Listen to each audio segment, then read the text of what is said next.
Hi, I'm Sandra Calkins, a new proud principal here at Mission View this year. This is my first year here, and as soon as I set foot on campus, it was pretty evident that PBIS is alive and well here in an exemplar model. We see examples of our PBIS all over our school, in the classrooms, in the hallways, the cafeteria, the playground, and all of our teachers do a wonderful job of implementing it on a daily basis, from our coyote howls that are given out to our students when we recognize all of their positive behaviors, to daily class meetings. And all of those things really do help in preventing any other issues. And so our kids just have a fabulous day here.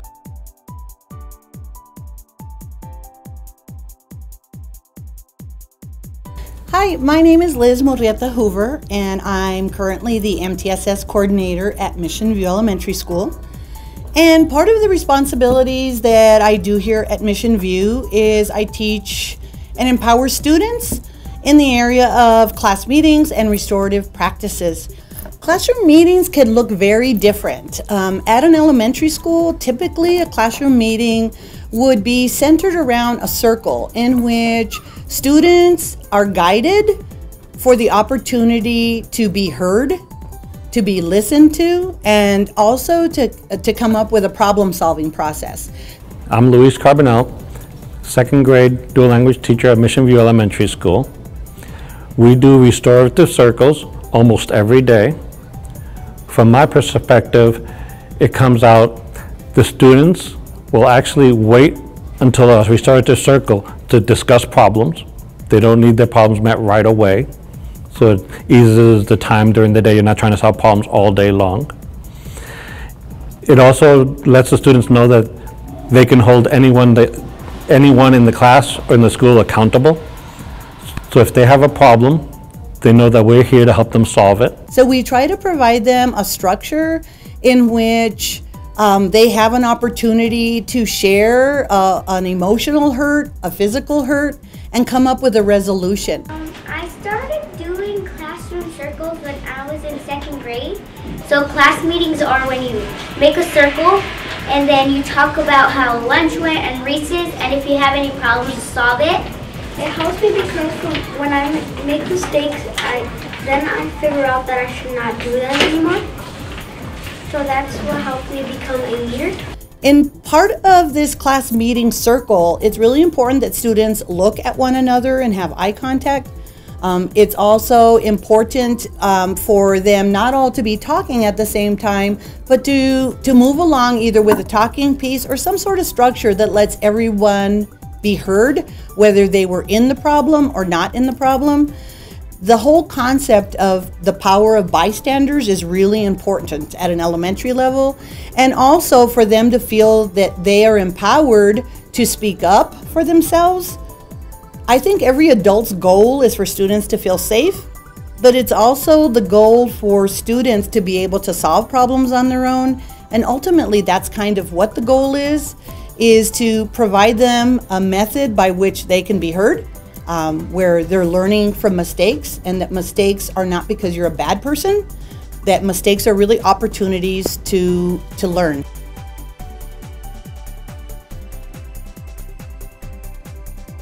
Some of the characters that you see here on the table today are things that we have used in lessons to teach not only social studies, but life lessons that have to do with empowerment. So we have many characters here who have overcome adversity, who have been leaders in their community, and we begin dialoguing with children as young as in our PACE program, 4-year-olds, kindergartners, to learn about equity of voice, to learn about how does bullying, how does prejudice, how does excluding people make them feel.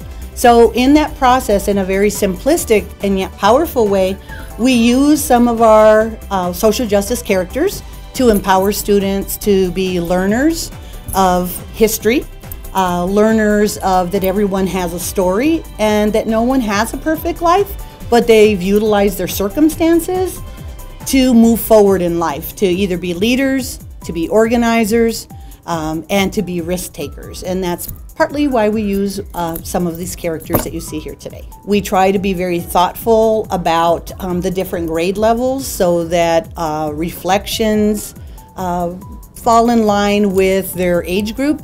We also try to be very thoughtful about helping and coaching students to learn how to apologize, how to have empathy for one another. And here at our school, we have lots of processes that kind of support that class meeting. So part of all of our piece related to restorative practices and class meetings is really powerful because time on task in the classroom is much higher. If students have a method by which there is a very proactive approach, students who are having difficulty academically sometimes also have difficulty with behaviors, things like that. So in our MTSS process, it's really important that when a teacher brings up a student for academic or behavior concerns, it's really important for us to double check that in that classroom, that student is not only getting academic support, but behavior and social emotional support. So being able to provide students with the opportunity to have equity in education is really important. If students don't feel safe, they don't feel secure, they don't feel listened to, it impedes their learning. And we find that this process works really well with our students here at Mission View.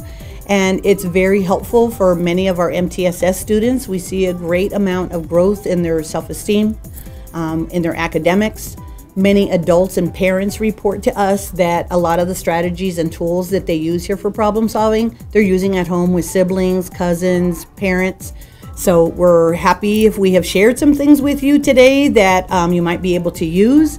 Not everybody has the opportunity to have puppets, but certainly bibliotherapy, things that are embedded into your culture and climate that help students to speak up, have a voice, promote respect and equity in our society today.